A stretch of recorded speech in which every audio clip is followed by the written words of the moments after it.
Egunon, eguerdion eta txaldeon eta gabon gure ikusentzule guztiei. Zer modu zaudete, zer modu zaude maitia? Oso ongi. Eta zu? Oso ongi ere. Pues muy bien. Piskat nekatuta. Bai, zerana? Bai, estudioan egotearana. Pues, piskat bai. Bai. Zer moduz gau beltzan, zerabi gure traola eta esan Twitterretik edo dena delakotik zer moduz zuen mozorroak. Hemen ez da jendia mozorrotzen gau beltzian. Ez. Abesa, gau beltzen badago como mozorro bat. Bat. Da como trapuekin eta egiten da como jantzi bat eta hola. Traperos. Badak izter jantzi barko zenukete? Zer? Gure kaspela. Ai, ama, salgai. Itxo egin mesedez, lortu orain zure Flop Kulturako txapela oso prezio onaragarri batera, mesedez mezu bat bidaliz geure zaretan zehar edo Euskal Herria Irratira etortzen eta atean jotzen eta eskatuz oso altu gure txapela. Bai La Roxan, bai Grixean. 15 euro simplegatik zure eskuetan izan Bai, berriro. 15 euro simpleengatik zure eskuetan izan dezakezu Flop Kulturako kaspela. Glogoa bordatuta, kalite. Bai, 15 euro gehi bidalpen gastuak. Puta travesti de mierda. Gehi? Hor dago. Bordaua. Arroxa, cute edo grisa. Eta hori bidali mezu bat, edo Albin Stardust, edo Daniel Punto Galdaera. Bai. Eta behin ausalduta. Zer modu zaude? Oso ongi, energia izugarria dauko gaurkoan estudioan, eta hitz egin behar dugu nire munduko gai gogokoenaren inguruan, baina lehenago dauko Albina con los titulares. Eski ez dago titularerik ze, ja badakizu gauratzen dugula 2 kapitulu egun berean, orduan jazta. Aurreko azten dena aktualitatea. Dena izan zen aktualitatea, orduan hain ongi, hainbat gauza dabil gertatzen mundu honetan. Momentu hontan, orain entzuten izaretela, badaramogu ja aste bat berriak biltzen. Bai, bueno, espero. Ziurrenik, badakizu zer egin dezakegun, porra. Nik badaukat. Hau irtengo da hemendik 2 edo 3 astetara. Zango izun noiz. Hau entzuten ari zarete Kaixo, azaroaren 11an. Kontatuta entzuten ez dutela atera berri. Eta noski egiten ez dutela, segure fan azerrimoak zarete. Ni daukat hainbat predikzio. Uste dut, Casa Gemeloseko kasteko pertsonaren bat gutxienez kartzelan edo ospitalean edo hilda dagoela. Alright. Bale, nik uste dut... Ez duzu eser uste behar. Zer uste duzu Rosaliaren single berriaren inguruan? Uste dut Rosaliak aterako duela musika gehiago. Bai. Eta uste dut talde handi batek kantzelatuko duela. Flop. Ez que temazo bat da, en verdad. Ez que temazo bat da, barkatu, gero Bjork. Jarri pizkar gehiago. Jarriko dut, hau dena zoragarria. Hau dena zoragarria eta orkestra eta dena. Eta hau, itxoin, Badakitzu meme hauek de... Ez da gustatzen. Nola esetz?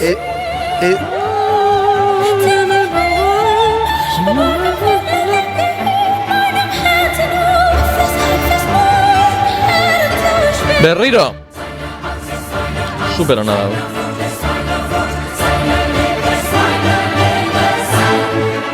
Listening party. Esan, vale. Niz naiz musikan batera ditua, Hello! Baina ez da como que ez du oso ongi abesten berak. A ber, opera bezala, kantante liriko bezala, dabil egiten saiakera bat. Hori ez? Ez da... guai de... Baina da el pego. Nik ezin dut. Baina como que imaginatu, como 8 bat, como más fuerte, ez dakit. Bai, a ber, ematen du pegoa. Da pixka bat, dabil turismo egiten. Vale, guai, ongi. Bai. Lux. Bai. Lux. Bueno, gaurkoan bi gauza ipatuko ditugu. Bai. Gaiarekin hasi. Oh my god. Gaiarekin hasi baino lehen. Bai.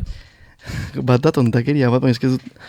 Mesedez. No, sin más. Badago gauza bat ez dutela onartzen. Eski berriz ere marikoiak horretatzen ditugu. Breaking news. Homosexualismoa. Bai. homosexualismoa! Ez eskatu, porque Tio, grabatu bat ditut. badago eza gorrotatzen dudana, eta eske ezin dut, eta norbaitek egingo ban nindu hori nik. Eske, Esan. leskupiria, ez da gizona esan euskeraz. Vale. Listua botako nioke aurpegira. No. Gorrotatzen dut jendeak erabiltzen dituenean hitz hauek maskulinoan. Dejondeiala, Xavier. Zeintzuk dira? Dibo, Hori ez nuen ezagutzen. Ildibo. Vale. zorro, Vale. Perdona, ahora esa diva. Zorro zer da? Utzi bakean. osea, Alde no. hemendik. No. Da como la cuerpa. Nik ez dut komulgatuko con la cuerpa. Reine. Reine, monarque. Bai. No zen da, brava. Brava.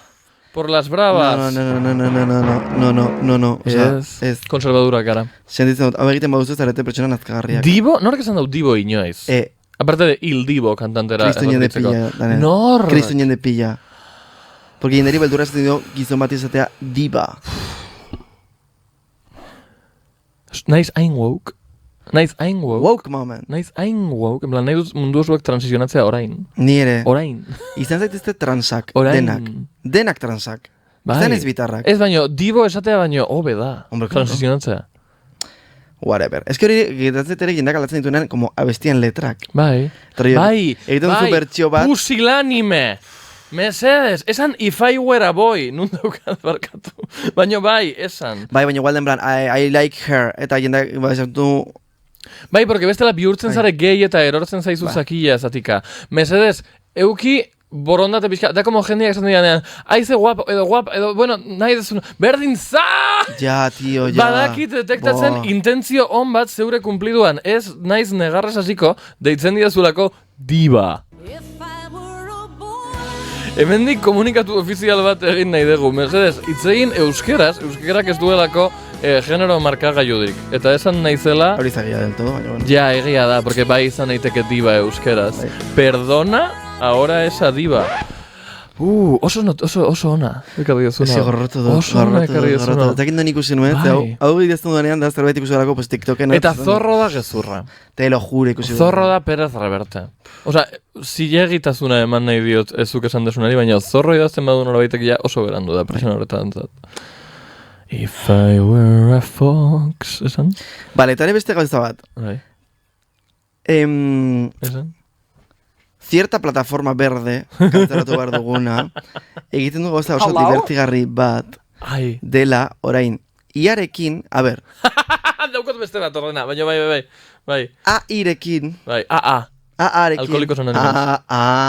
Bai. A-arekin, Bai. egiten du Flop Kulturako kapituluak hartu, Bai. euskeraz daudenak. A ber, podcast guztietako kapitulo. Bueno, bai, hori da. Bai. Eta sortzen ditu como atalak. Como huele aquí a basura. Osea, Bai. banatzen du kapitulua gaika eta sortzen ditu como atal ezberdinak, minututan, no? Bai, zuk gida bat izateko ea ze kapituluaren parte interesatzen zaizun. Orda, ni Entzun kapitulo osoa. Ni flipatzen dudana da, nola, euskaraz izan da, hartzen du eta gaztelera sortzen ditu atal hauek. Orduan, arteko autorai adibide gisa, demoraldi hontako lehenengo atala, Kika Uda, Bai. eta sortu dituen kapitulos dira. Jartzen du, estos capítulos se crean automáticamente. Lehenengoa, regreso, nueva estética y el concepto Kika Verano. Te voy a matar. Recapitulando el Kika Verano y reflexiones personales. Lola. Gero badago ez dela nire gogokoena dela. Anécdotas veraniegas, Maluma y el nuevo álbum de Lana del Rey. Escucha, homosexual. Izugarriak. Beste Eta hori da, nik esan nuelako Maluma behin. Ja, tal Eta cual. detektatu zuen Maluma eta zuen, están hablando de Maluma. Beste bat, Charlie Kirk y el ridículo de las facholimpiadas en Sao Paulo. Hori hobeena da. Baina nondik atera du hau dena. Hemendik, eske da bilitzik zen nire ordenagailuarekin, ez gurekin. Gero Urrengoa atalean. De películas a playas, un verano cultural. Urrengo atalean de películas a playa. La cooptación del activismo y la comedia. Venga, ¿y por qué no? Baina nondik ostia ateratzen du hau. Bai. Cooptación oso ona da. ¡Te vas a la mierda! Bai. Wow. Eta hau da, Spotify honetan. Gero beste bat, berrakarkatu, Bai. Un viaje por la historia del activismo LGBTIQ+ vasco. Bo. Nondik ostia atera du hori. Bo. La crítica a la religión y la figura trans de la Virgen María. Feroz. Hori esan nuelako nik, literalmente esan nuen, Trans Virgen Maria iruitzak jarraian, eta hortik ateratzen du, hori da bere lagina. Eta nire dut esan beste gauza bat, eta ez zait gustatzen egotea AA-aren tuntuntasunaren inguruan hitz egiten, porque we been new, baina eski oso graziosua da. Zuk inoiz erosi duzu zerbait AliExpress. Bai. Eta badakitzu, esan erosi duzun zerbait AliExpressan. Esan objektu bat, literalmente. Takoi batzuk. Vale, badakitzu, artikuluaren deskripzioa dela en plan, zapatos de tacón, high heel shoes, tacón alto, zapato para el pie, mujer, zapato, berde. Spotifyk, barkatu izena esan dut, putada. Baina sortzen ditu playlist hauek zure gustuetan oinarrituta. Eta jartzen die izen bat. Eta beste gunean, podcasteko lagunak Sharma Leone bidalizidan kaptura hau non bere playlist bat zen protagonista mujer madura privilegiada este miércoles por la mañana. Ez que, zergaitik gabitz gastatzen dirua eta errekursuak bazofia hauek egiten, ze alde batetik ez die beharrezkoak, eta beste aldetik ez die ongi ateratzen. Total. Orduan, hau izan da gure IA minutua. AA minutua, gure Alkoholikos Anonimos minutua. Eta, sin más, oso patetikoa da bizitzea gaur egun, eta eskerrak dugula arte. Nahi nuen pasaboia kapituluaren gaira. Bai. Gaur, nire neskalagun maitagarria ekarri dut mehatxupean estudiora, eta zinemaren inguruan izango dugu. Baituzu gogoak. A ber. Hau saiatu gara egiten. Con relativo éxito. A ber, eski behin egin genuen atal bat zinearen ingurua. Danelek egin nahi zuelako atal hori. Bai. Nik ez duen egin nahi zinez gustatzen. Egia da. Zer gertatzen da, izan zela kapitulo, a ber, ni bakiten izela superastuna, Bai. sentitzen dut, Aries naiz, ez bitarra, vegeta, bisexuala, rollo ditut minoria guztiak, eta naiz oso astuna badakit. Eta tal hori izan zen, ni esaten, zinema gorrotatzen duala. Orduan gaurkoan, isilduko naiz, Danelek hitz egingo du, eta utziko diot beraritz egiten, dela egimartu dana, sentitzen dut. Ez dizut opa 15 minutu baino gehiago. Baino, zure botua oso polita da. Ez dut nik bakarrik hitz egin behar, biok hitz egin behar dugu, ze ekarri dugu zuen gana, Flop Kulturako entzuleen gana, zinema gomendio sorta bat. Egingo dugu formatu independientean, lehenengo ni eta gero nire neska lagun, baita garria, nire lagun neska garria. Eta, bidaiatuko dugu, 2012ra Miguel Agnesen estudiora, eta esango dugu, gidoia. Hazi nahi duzu, emaita? Ongi etorriak Flop Kulturaren zinema saiora!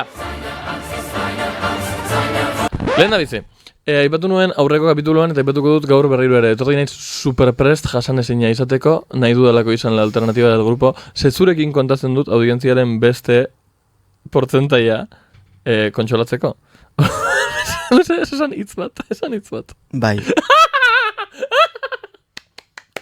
Oso ongi zabitz.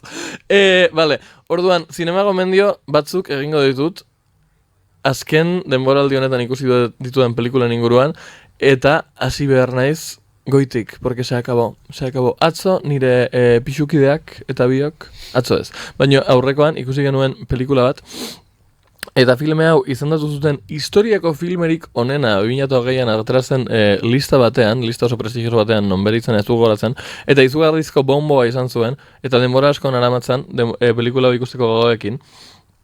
Zeren eta dirudi zuen gure lagun Belfik esaten digu gauza bat batzutan dela. Gustatzen zaizue pelikulak ikustea arraruak sentitzeko, eta zuen pelikulen gozamena dator ea nork aguanta dezaken gehiago begiratzen pantalla bat beltzean. Eta hori da bere filmen analizia, eta pelikula hau super hori da, ikusi dut Jean Dielman. Somatu zenuen atzo egon ginela mendi eta biok hitz egiten Jean Dielmanen inguruan, gura guztian, bale. Nahi duzu jakin pelikula honen argumentua? Oye, por lo menos intentsioa izan behar duzu. Bai, venga, bai, vale. konta idazu. Jean Dielman 2020 urtean izendatu izan zuten munduko pelikularik onena, eta pelikula honek irauten ditu 3 ordu eta 20. Eta No, eta galduko zaitut gehiago. Osea, honek erail izango zintuen, zuk ikusi izango bat zenu. Da, esperientzia, esan behar dudana pelikula honen inguruan da, dela esperientzia guztiz uniko bat, inoiz ez dut sentitu gauza bera. Pelikula honen premisa da, etxeko andre baten bizitza irudikatzea infernua bezala. Baina ez infernua en plan sua eta deaburuak eta nozeke, infernua en plan Berjain. Utzik, desesperazion, horror. En plan, pelikula honetan ez da gertatzen ezer. eta irauten dau 3 ordu eta 20. Osea, da literalmente pantalla bat beltzean ikustea. Da emakume hau, hasieratik esartzen dute bere ogibidea, orduan ez da spoilera esateko, emakume honek lan sexuala egiten du. Emakume honek hartzen ditu senyores bere etxian, eta diruaren truke, haiekin sexua dauka. Baina hau, izango litzatekela faktore interesgarri bat berez, pelikulak ignoratzen dago hasieratik. Ikusten duzu emakumea, dator gizon bat, sartzen die gelara, derrepente gaua da, ateratzen die gelatik, ematen dizkio 50 euro dena delakoa, eta jazta. Zaiz apuntatzen zerbait? Agian, pelikularen izena, gero ikusteko? Ez kolokioan atera nahi duzun gaien bat. Ez, venga, jarraitu da. Vale. Tipa honek dauko gibidea hau, eta pelikulak 3 ordu irauten ditu, eta zeren beteta daude 3 orduak? Inanetasunen, osea, ikusle bezala sufritzen dozu hainbeste, ze igual dau sekuentzia bat 30 minutukoa, dera, berak, patata batzuk zuritzen ditu, patata batzuk egozten ditu, patatak egozten ditu ze bere semia etorre bida, bere semiak afaldu egin behar da, afaltzeko doia pataten bila, konturatu da patata bat gehiegi egozi dela, orduan ez dago ona, bota behar du, doa komunean, komunean ez du botako, doak ezukaldera bat dira, doa komunera bat dira, doa zukaldera bat dira, botatzen ditu, gehiegi egozi da patata, asik jarri behar ditu beste batzuk. Konturatzen zara, patatak prest ez daudenez, bere afaria beranduago izan behar da, orduan bere eguna ez dago ondo kalkulatu, orduan bere semearekin hitz egin behar du, eta bere semearekin hitz egitea super deserosoa da, ez dakit hitz egiten frantsesak dira. Horrelako trama mordo bat daude pelikulan, amaieran, zen inengoen pentsatzen, ezin gare egon, en plan, ezin dezu egin film bat non ez ere zen gertatzen. Ezin dezu eki pertsona bat sofa baten eserita 3 ordu eta erdi ez ere ez gertatzeko. Eta nengoen ja nire pixukidea obatzen horrela asaskalak atximurkatzen bere azalean, eta amaieran gauza bat gertatzen da. Ez dut esan behar zer? Eta oso gustagarria da ikusle bezala. Orain bai, pelikula honek maltratatzen zaitxu ikusle bezala, eta gomendatuko nioke zinema gustoko duen pertsona orori ikustea, zeda esperientzia uniko bat. Ez duzu astuko, inoiz. Ez da ona, baina da esperientzia uniko bat. Eta bizan da nire lehenengo zinema gomedia. Eta hemendik, bera joango gara, lasai. Zebuz? Zuguzte guztuen ikusiko banitu azkeneko 10 minutuak ulertuko nukela igual. Ez, zezkenengo 10 minutuek ez dute ezer konpontzan. Osea, azkenengo 10 minutuek bakarrik balio dute zure garuna 3 ordutan sukaldatu ondoren, zuk esateko zerbait ikusi dut, vale? Ez dut bota nire bizitza. Badakitzu, orduan behar dezu como la cocción lenta. Baina benetan sufritzen, Osea, nik gaizki pasan nuen pelikula ikusten. Baina bada como kritika bat edo zerbait, badago... Bai, osea, kritika da, ze guztiz aldatu zen nire pelikularen bizioa konturatu nintzenean zuzendaria dela emakume bat. Orduan, kritika da, en plan, etxeko Andrearen bizitza da infernu bat.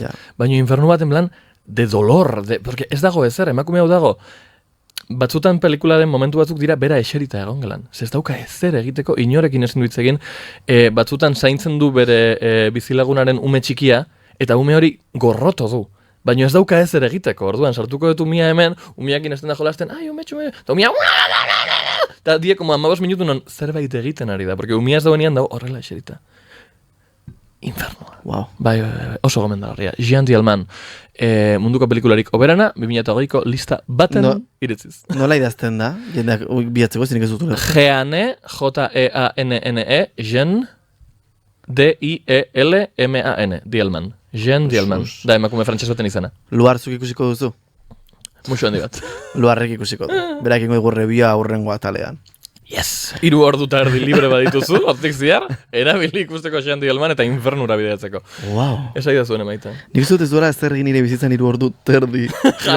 Jarraia. No, pixukida eta biok geunden hitz egiten pelikulan gainetik telefonoa ikusten da, porque ja zen karikaturesko. Zerratik ez dut ikusten, endospor. Horretarako ez dut ikusten. Badakitzu nahi dut bizi pelikulak nahi duen bezala. Bale. Bai. Ze bestela ez dut ikusten, tarduan, enbede ordu eta erdi gastatzen ditut 0 ordu. Bale. Ei, eta zure pelikula ikusten daik endospor. Bai. High School Musical. No, ez da egia. Ez da eguzu. No, ez da egia. Bai izango nuke High School Musical, baino ez dut izan nahi hain tonta gaur. Gaurkoan itzegin... Nik nahi dut izan hain lista. Baina zuk esan izan... No, gaurkoan nire izan naiz fiskat.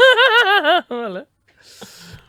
Badakizue ni de genero gogokoena, ni bakizu ez nagoela generoaren alde, baino... El genero inmobiliario. Genero zineman. Musikalak oso gustoko ditut. Hori egia da. Badakit, egia da jendeak hori. orokorrean asko gorrotatzen dituela musikalak, jenderi zezkio, bez, luarri ere zezkio gustatzen, jenderi zezkio gustatzen, eta uste dut hori sentitzen dut baino dela maskulinitatearen kontu bat. Osa, gizarte maskulinitatearen esan dut, ez? Zerbait dela, eta jendeak gorrotatzen dituela horregatik musikalak, baino, well, ikusikli. Baino, pues, baitut musikal asko oso gokoak ditudanak, pues, baina son basikoak rollo Mamma Mia, Vale. rollo Wicked, rollo Bai. High School Musical, uste dudala direla Baina Wicked oso ona da. masterpiece. Beste biak Osea, ez. Jarraitu itzait. Dena, ezin dut esan Mamma Mia ez dela ona. Mamma Mia da, Da aitzaki mainstream. bat, betetzeko areto bat eta kantatzeko aba jendian aurrean. Ez da historia Eta? bat. No.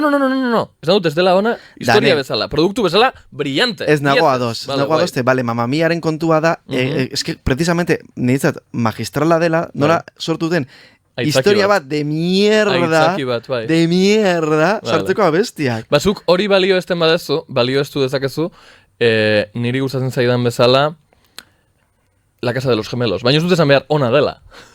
No, baina nik Vale, bai. guai. Zergatik ez da izan behar, hobe hau, ezenez, tipa hau hiru ordu sukaldatzen. Ah, no. Ez dago... Claro, ez es que- dago, bai. No. Hor, ez dut defendatuko John Niretzat Dielman. oso ona, ze askotan ere behar duguna da, ez, osea, como ikusi nahi dut mierda bat, eta niretzat mierda bat sortzea ongi egin behar da. Vale. Me explico? Horregatik izan dizut, Wicked ona dela. Baina Wicked era absurdoa da, pentsatzen baduzu. Vale. Historia da como mierda puta bat. Enuke zango. Nik bai. Mamma Mia da esango nuke. askoz ere faltsuagoa historia. Hombre, Mamma Mia da Da show travesti bat. zinemaren travestismoa. Da show travesti baten egitura. Osea, da travestismoa. Bai. Eta izan zuten, nola bilduko dugu hau dena pelikula batean. Pues hiru gizon, pues no sé qué, gero, pues dago, pues que da ikoniko. Vale. Sin más, Zein da baina, zure gomendioa? egon nintzen pentsatzen asko, Mhm. eta gomendatuko nahi nituen Hedwig and the Angry Inch, Yes. dela uste duela, pelikula bat mundu guztiak ikusi behar duela, Alemania nazian Yes. dagoen, kokatuta dagoen transpertsona baten. Hau ez dut ikusi eta interesa daukat ikusten. Da pixkat komplexua, porque da transpertsona, Draga egiten du. erdi intersexualitatea lantzen da moduren batean, Claude Angrinch. The Angry Inch, no sé qué, pelikuloi bat, osea, ni doka tatuatuta, Mhm. hau da, hemen, The Origin of Love, osea, a ver, increíble, pelikulon bat, musika da zoragarria, historia da zoragarria, eta uste dut mundu guztiak ikusi beharko lukela. Herwig. Kostatu zait, Hedwig and the Angry Inch, osea, Lovely. eske da, Bai. osea, Hedwig. dena. H-E-D-W-I. lukak dena gero, pues adibidez, Neil Patrick Harrison lehenengo paper handia. bai, baina no me interesa. No, niri ere ez, Ez que ez dut baina ikusi. aipatzekoa da. Sex Educationen ere egin zioten omenaldi bat. Vale. Sin más, da pelikulon bat ikusi behar duzena. Ez que kostatu zaita gomendatzea, porque baude beste asko. The Rocky Horror Picture Show, dela niretzat dena. Osea, baina gero aipatu nintzazke, ez melan ja, más, Rent dela pelikuloi bat, Her, Her bera edo Her ilea. Ilea. Vale. pelikula como hippien ingurukoa, no Vale. sé qué, baina oso Lady guai. Gagaren abestia noño daituta. Her. Eta jo que sé, Vale. pelikula. James. Orduan induzu segmento musikal bat. Bai, eta horietatik, aipatu ditut guztiak, ze banekin hau egin behar nuena, baina Vale. gomendioa da Hedwig and the Angry Inch. Izugarria. Ba, ikusi orain, Herwig and the Angry. Igual da Hedwig, porque da como alemana. Zuki indozu Alemania da. Baina mundu guztiak ez du Hedwig. Vale, nik bakarrik egin dut hau. Hori da nire formazio alemaniar guztia. Ba, begira, izugarrizko zinema gomendioa. Noiz ikusi zenuen pelikula hau, lehenengo aldi? Ui, pues dut gogoan. Ez que Bas- tatuaia egin zinuen, orduan importantia bada. Sartu nintzenean musikaren munduan. Tatuaje hau egin nuen, a ber, berez da zirkulo osoa, hemen dauka zirkulo erdia, zen nire laguna Lorenak, Bai, Lorena, bai. dauka beste erdia Hombre, tatuatuta. zuk jakingo zu. Ez du badakizu, zure txan. Bai, nire Lorena. Gure Lorena. Gure Lorena. Bai. Ba, Lorenak dauka bertze erdia, ze gara biok musikalen oso fanak. Ba, begira. Oso fanak. Asko gozatzen dugu musikal bat ikusten. Izugarri. Ba, orain gomendatuko dut nik beste pelikula bat, eta dinamika hau izugarri luzatuko dugu, porque baditut pelikula asko. Orain bai, hau gustatuko zitzaizun. Ez dakit ikusi duan zuekin Helter-Skelter. Ez dut ikusi? Baina esan Izena dizut esan ikusteko. didazu, baina ez dakit Bai. zen dugu. Pelikula hau zure generoaren oso linean dago. Eta ez dakit Ez bitarra da. zergatik dudan hain gustoko. Baina ikusi nuen behin eta izugarrizko impactu zitzaidan. Helter-Skelter H-rekin eta K-rekin da espresio bat ingelesez erabiltzen dena deskribatzeko, nola esaten da, hau? Montaña rusa? Errusiar? Errusiar mendia. Bai, dena delakoa Igeldoko parkea. Eta pelikula doa modelo korear batena, oza, super zure draga, como K-pop idol neska batena se da Ego Korea, en plan, orduan da, como aizan gazaio eta horre dena. Eta neska hau dau super obsesionatuta, pues dena, arrakastarekin, eta gaztea izaterekin, eta guapa izaterekin, eta arrakastatxu izaterekin, eta aberatxezarekin, eta mundu osoak maitatzearekin, eta da, pertsona oso txar bat. Eta niri asko guztien zait, edozin pelikulatan protagonista denean putaseme bat. Eta tipa hau da, putaseme bat, pelikula osuan zehar. Orduan, pelikularen desarrolloa da, neska honen karreraren paraleloan, agertzen direla detektibe batzuk, kasu sorta bat aztertzen Korean, non klinika estetiko batek egin ditu implante batzuk eta operazio batzuk gaizki jendearengan. Eta gero jende horrek ditut sintoma arraruak eta zauriak eta erortzen zaizkia. Oh, wow. Orduan, zer gertatzen da? Neska hau, dau, trioperauta. Eta bera dau, bere delirio guztian dela munduko erregina, ze deitzen da Liliko eta da modan dauen kantantia eta mundu osua. Eiten dau nahi duena, en plan, badaude escena asko non dau kamerino batean eta bere makilatzaia botatzen como kafe bero bat aurpegira, en plan da, zitala. Eta, de repente, bere gorputza azten da desegiten, porque dauka zirugia txungo hau eginda. Eta orduan bihurtzen da, como guztiz burutik jota. Eta bere descensoa, bere helter-skelter, bere montaña rusa, oso polita da ikusteko, segero dator beste modelo bat, orduan bera gorrotu dut, bera tal. Eta daukot gauza bat bakarrik pelikula honen aurka, dela amaierako azken, 15 minutuak soberan daudela. Ze pelikulak dauko historia bat, historia horrek dauko amaiera bat, eta somatzen da mordo bat, izan zela hit bat, edo dena delakoa, edo zeukatela produkzio mordo bat, eta nahi zutela egin bigarren atal bat. Eta orduan dago, azkenengo 10 minutuko segmentu bat non, baina azkenean ze pasa da, eta jarraituko dugu, edo agian ez, eta du como movida como oso surrealista bat, soberan dagoena. Baina pelikula oso da. Vale, ez duan horretu zonkizte generoa den. Ez da beldurrezkoa, da como thriller bat. Thriller, baina bai, thriller policial, badago body horror pixka bat, vale. Gero neskai ematen diote medikazio bat, ez dakit lasaitzeko, uste dut dela lasaitzeko, porque claro, dau freaking out, baina egin behar ditu hondikan konzertuak eta gauzak, eta duen da depende dauka como esperientzia psikodeliko batzuk, en plan, telebista plato baten galtzen duko nortea eta gertzen da como baino ontzi baten pastillas beteta, eta duko como amets, como erraro bat. Visualki oso pelikula polit bat da, usteot ez dagoela bikoiztuta, igual hori barrera bat da jendearen zat, baino zizkuntzatan dago korearrez, baino subtitulatuta. Eta Parasiteen zuzendariak esan zuen bezala, munduak salto egingo balu subtituluen 5 sentimetroko barreren gainetik, asko ere gizarte hobeago bat izango gainetik. Ja, nik ez dut inungo arazorik azpitituluak irakurtzeko. Nik ere ez. Irakurtze ditut nahi eta nahi ez. Ja, ezin ditut ez irakurri. Ikusten bat pelikula bat gazteleraz, azpititulekin gazteleraz irakurtzen ditut. Nire pixukiak eta bere mutilak afaltzen dutenean jartzen dute gazteleraz, telesaia do lo que sea, eta azpitulak gazteleraz. Zertu, ezki jaten ari gara eta ez dugu entzuten. Hori oso ideia hona da? Oso ideia hona da? Bai, hori Katiak egiten du bai. Bai, ez du, aikara zi. Hombre, jazta. Bai. Oduan azpititulo ez zale. Ba, dago TikTok bat oso bertik gara dela, ni anime ikusten, eta como dena gazteleraz, eta papetan hartzen dutzuko jara bat, eta ja, como, eta galtzen zara ja segundu batzuetan. Bai, egia da jaten duzun bitartean bai dela komplexua. Edo jaten baituzu joak patata frigitu batzuk ez desu entzuten. Zer zure hotxa dago pringalduta. Beste galdera bat, Helter-Skelter, baina ez da hau, ez? Hemen jartzen du Helter-Skelter, la verdadera historia de los crímenes de la familia Manson. Ez da la verdadera historia de los crímenes de la familia, baina pelikula hori oso interesgarria dirudi. Ja. Bai, es que Helter-Skelter dirudi, osea, esan nahi du hori tobogan torcido, subir y bajar, montaña rusa. Baina ez dakiten, igual da liburu bat, Bai, Fnaken dago. Ba, beira. Zudela liburu bat. Nire pixukidea dago Fnaken, bai, lanean. Egia da. Bere bizitza osoa aireatu berdet orain podcast honetan. Bai, liburu bat da, baina ez da gertzen pelikula, Helter-Skelter. Bilatu Helter-Skelter Liliko, L-I-L-I-C-O, da protagonistaren izena. Así que ez dakit. Ze guapa. Ez que oso guapa da, porque da porcelana muñequita, plastik doll bezala, eta da K-pop idol bat, bai, beira. A ver. Bera da zoragarria, eta pelikula da ikusteko hain polita. Bateria. Osa, bizi da... Oso guapa. Nola esaten dira Japonian eta dauden... Listo. Japonian eta dauden etxe bizitza hauek direla como zulo bat zementozkoa lehiorik gabe eta dena.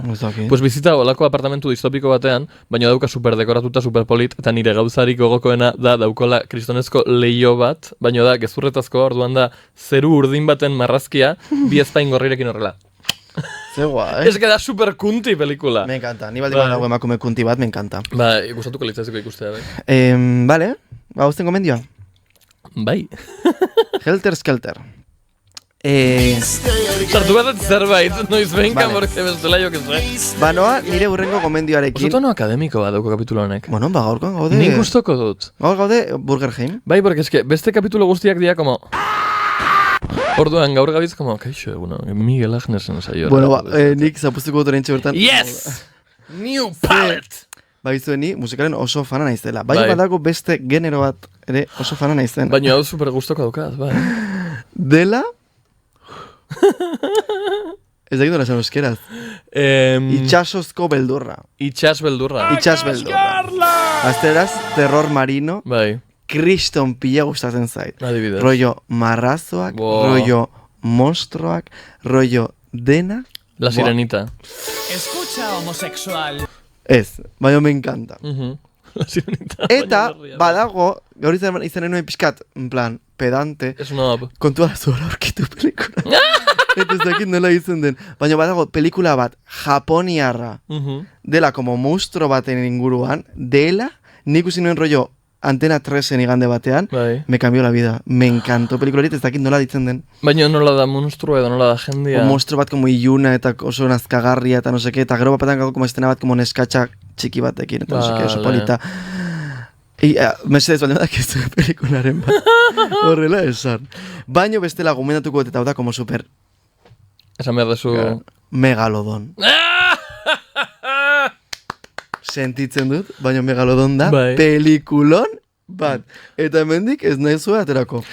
Ze, eta justifikatuko dut, nik ulertzen dut askotan zinema como independientea eta no seke izatea como hobea eta como historia sakonagoak eta landuagoak eta ari egia da. Kontua da, nik uste dudanean, itxas beldurra, ez duela hori nahi dugu beldurra. Eta nahi dugu Yes. efektu honak eta ongi eginak. Eta hortarako Bueno, bai. aurrekontua behar da. Eta nor dauka aurrekontua? Pues megalodon. Pues Porque gero megalodon. ikusten duzu, como, yo que sé, guen gien zinemara ikustera Tiburón Blanco. Hostia, ze mierdoia. Ze mierdoia. Ya ves. Eta nik ikusi nuen zineman Tiburón Negro. Eta ere zen mierdon bat. Ze ziren como...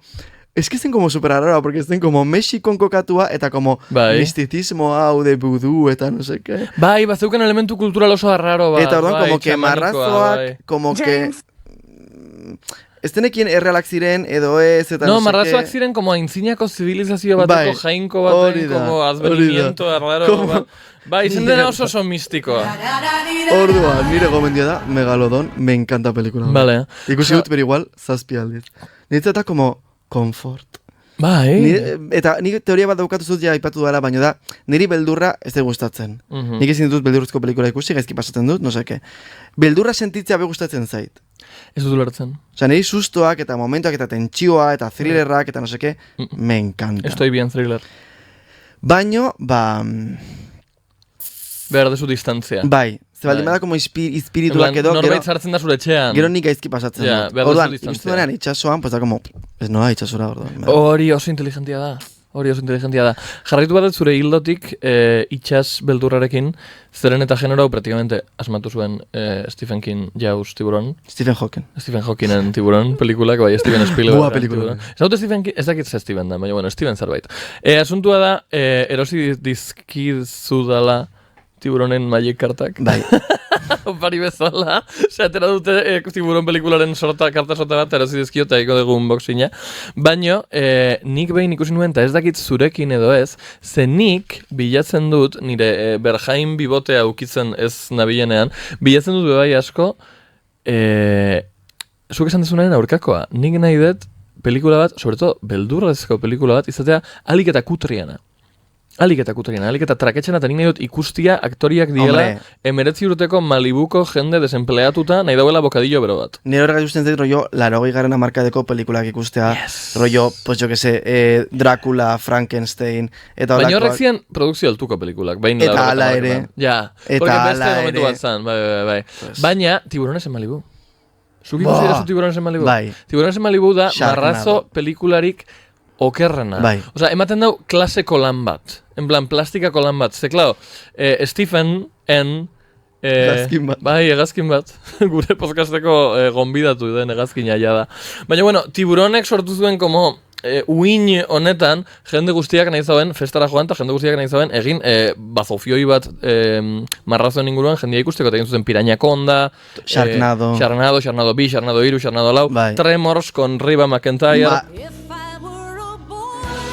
Marrazo zombiak. Marrazo zombia, el pulpurón, el tibulpo, en plan, egin zuten dena, eta azkena, en plan, beherapenetan gelditzen den azkenengo galtzerdi zikina izkinan izan zen Tiburones en Malibu. Eta dau, esena bat nik inoiz ez dudana aztuko. Pelikulonek beti dakate elementu berdinak. Beti egon behar dira, 4 edo 5 pertsona ordenagailu baten inguruan horrela. Bai. Esaten, zer dira, eta esaten du da, el trabadio del tiburón, no sé cuánto. Eta badatozte, eta ikusten dute como uraren grafikoa, eta ditu, pipi, eta dator tiburoia.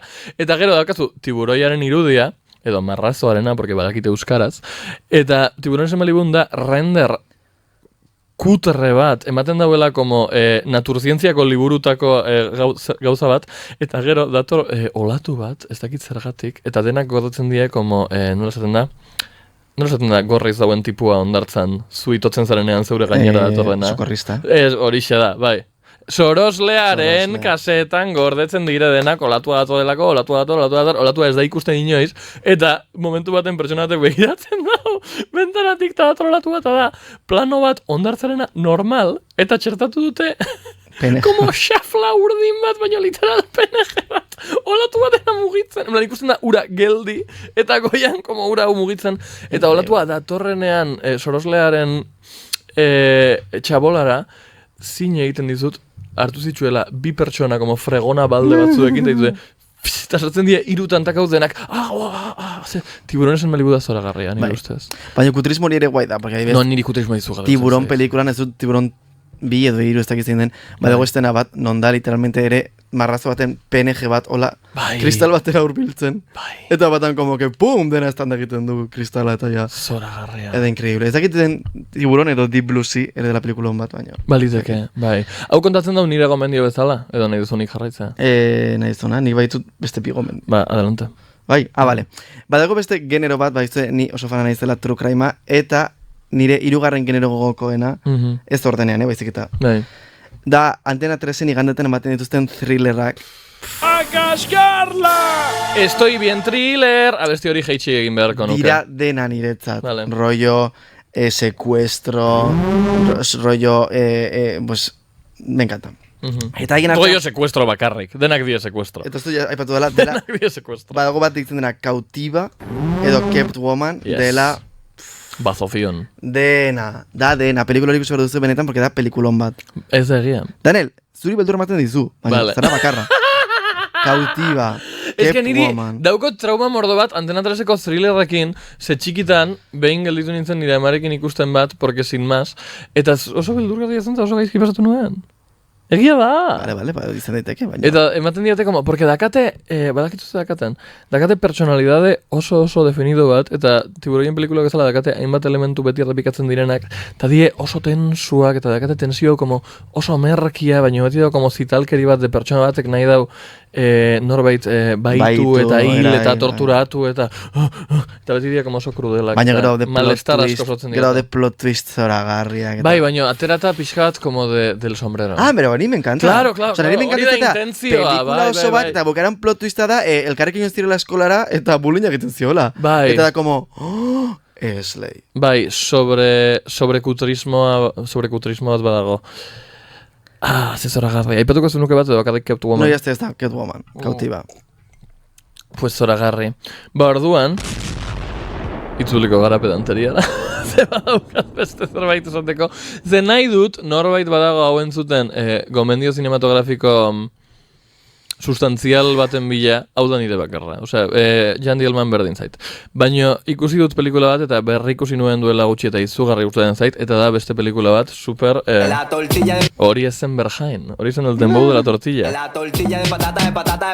Baina, bueno, da oso pelikula pretentzioso bat, eta ditzen da La balada de Narayama. Berriz izango dut, La balada de Narayama. Eta da pelikula japoniar bat, 1960 pikukoa, uste dut. Eta gertatzen da osorik historia guztia Japoniar aldea baten, oso rurala, oso mendipunta batean dagoena. Eta orain, esan behar dut gauza bat. Pelikula batean, aipatu ditugu gauza mordo bat. Daude estetika, dago mezua, presupuestua, rekursuak eta tal. Dago guzti hau, eta pelikula honek ez dauka gehiegi. Oin bai, dauko historia bat hain zoragarria. Eta hain polita, eta gustatuko zitzaiak hainbeste. De hecho, daukat pentsata, noiz baiti gozia zerbait, como historia hau kontatzen in detail, ze lorea da hain zoragarria. Esan behar dut bakarrik premisa, bale? Die, japoniarrak, mendian bizi dira, herrixka oso txiki batean, mundu osoak ezagutzen du elkar, oso pobriak dira, baratzetik bizi dira, negua da, ez dago janaria, tal. Eta herrixka honetan badago tradizio bat, non 70 urte betetzen dituzunean, igo behar zara mendira, eta hil egiten zara. Zeia zaharra zara, erdixkarako karga bat zara, bakarrik jaten duzu, eta dal, orduan igotzen zara mendira, haiek dakate kondaira oso bat mendian dago jainkoa, eta jainkoa dato zure bila, eta orduan igotzen zara, eta hil egiten zara. Eta pelikularen protagonista da emakume bat, 79 urte dituena, eta dagoena, komuna rosa. Komuna woman. Orduan, honen inguruan, doa pelikula. Emakume hau hil egin behar da, bera gainera oso tradizionalista da, orduan berak hil egin nahi du, badago beste jende zaharra herrian beldurra dioena eriotzari, badago jendea pobreagoa dena, langileagoa dena, tradizionalistagoa dena, ez da, dago lektura mordo bat tradizioaren versus progresoaren aurka, eta hori oso importantea da.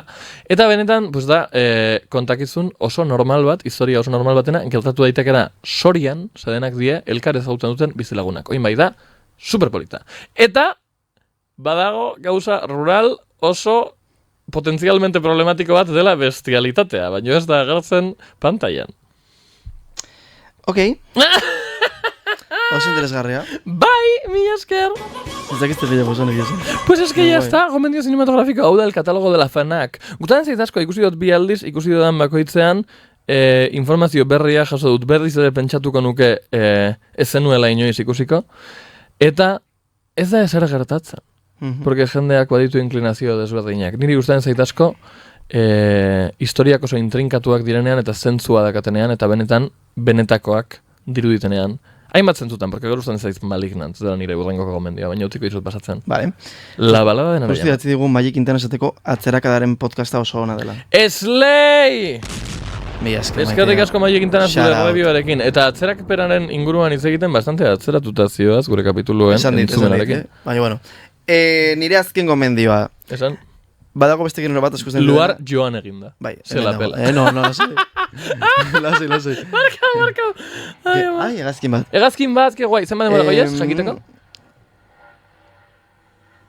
Tic-tac. Vale. 25. Fenomenal. 52. Berrogeita. Bai. 6 minututan amaituko dugu. Pues egin dugu kapitulo. Vale. Eitxoin, bai. Ni komendiak. Bai. Komedia oso fana naiz, baina komedia absurdistaren oso fama naiz. Esan, no eses. Horren hemen komentatu nitezke pelikula asko Death Becomes Her, edo La muerte os sienta de miedo. La muerte te sienta de miedo. La muerte te sienta de miedo, da pelikulon bat. Bai. Esan nezake Villa Viciosa al lado, me encanta, naiz pertsona hori. Machismoa. Carmen Machi, Love Her, Bai. pelikulon bat. Esan nezake ere... Tic-tac. Ixo, mesedez, pentsatu nuela. Enaiz horreitzen, igual du, beste pelikula oso divertigarri bat. Baina nire gomendioa. Aguanfu esan behar nuen. Horixe da. Aguanfu da pelikulon bat ere. Aguanfu, travestismoari buruzko lehenengo pelikulak, oso humorea, oso mezu polita. Aguanfu. Bai. Oso guai.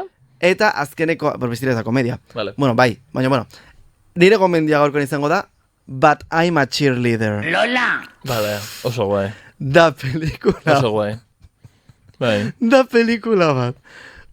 Humore absurdista. Non, jende homosexuala bialtzen dute como terapia de conversión bat egitera, kampamentu batera. Non, claro, neskekin, mutilekin, denak lesbianak, denak marikoiak, da super divertigarria. Irakaslea ex-gay bat da, eta da Ruth Paul. Osea, Ruth. Da pelikulon bat. Vale. Pelikulon bat. Ez dut ikusi sinestu dezakezu, ikusiko dugu behin. Ja, pues ikusi behar dugu, porque da pelikulon. Ikusi nahi super divertigarria. Eta hori, dena super absurdista, super... Oso 2000garren edo... Ez de patulen Moulin Rouge. Bueno, pues Moulin Rouge. Baina oso, 80garren hamarkadaren artean eta 2000garren hasieranen artean Y2K momentuan, Jendea ez zen woke, baino, bazegoen benetako intentzio bat, como gauza sozialak tratatzeko alderdi komiko oso desenfadau batetik. Inkameldiente. Bai. Osa, bazuden pelikula mordo bat zienak, baino desagradableak ikusteko, eta en plan, oso gaizki tratatzen zitueneak gauzak. Baino ausartzen ziren tratatzera gauzak. Badakizu, adibidez jo, dos rubias de pelo en pecho, da komentario racial oso inteligente bat. En plan, whitefacearen inguruan hori dana. Eta pelikula honek diela en plan, ez dakit, ez dut esan nahi Bruno, baina en plan, como gayen pelikulak, edo como, badakizu, berez nire ustez badira aurrerako jakaien konteksturako. Bago pelikula bat, igual ez duzautzen ditzena, A Very Gay Movie. Ez dut esan. Ez dakit hori darin, edo Another Gay Movie. Eslei. Da ere komia super absurdista rollo, rollo lavativas, no sé qué, baina... Bania vainilla. Ez que ikusten, bania vainillismoa bere momentuan bazen aurrerakoia. Orain jez, así que... Bai, ni nago, bai, bania vainilla beharrezkoa da. Como una woman. Beharrezkoa da bania vainilla, beharrezkoak dira Las Fellini, beharrezkoa da Satin Greco, eta beharrezkoa da Kelly Roller, aunque ni ez nago horren ok, baina beharrezkoa. Eskerrik asko gure zinema saiora zure azkenekoa. Nire azkenengo pelikula deitzen da Malignant, eta da nire bizitzan ikusi dudan beldurrezko pelikula bakarra, zeren eta nahigabetasunean da komedia brillante bat. Zuk ikusten badezu Malignant gauez, kontu handia izan. Baina rollo Scream? Ez, da pelikula bat gaizki eginda dagoena, baina ikusten badezu eguerdian pertsianak igota zure lagunekin eta beldur elementua kentzen badiozu da hain barregarria, esan behar dut bakarrik gauza bat. Pertsonaia protagonistaren buruak, relevantzia dauka traman, bere buruak, bere hileak, bere lepotik gorako gorputzak esan daigun. Pertsona honei jarri diote 6 euroko peluka bat. Eta ateratzen da lehenengo planuan ez peluka, partifiesta, wig. Eta gero, errelevantzia dauka. Osea, dago super gaizki eginda, super gaizki pentsauta, eta dago escena bat ikusten dudana, eta beti escena izbarrez lehertzen, segiten dute efektu espezialen tratamendu oso kutre bat, ikusi Malignant. Hau izan da dena, hemen dituzu ez zinema gomendioak, ikusi pelikulak eta ipatu ikustuko izan dituzu. Nahi dut egin minutu baten ronda de sentimientos. Pentsatzen zenuen bezain gogorra izan da? Ez. Ei! Eskerrik asko? Ustitzu egiten. Bai! Egon nahi supereroso. Txokala, uste dut kapitulu asko berrentzungo dudala. Hau da maitasuna eta hau da komunikazioa. Horrela egiten dira gauzak, musutxo bat. Hala, ze polita. Mete musika!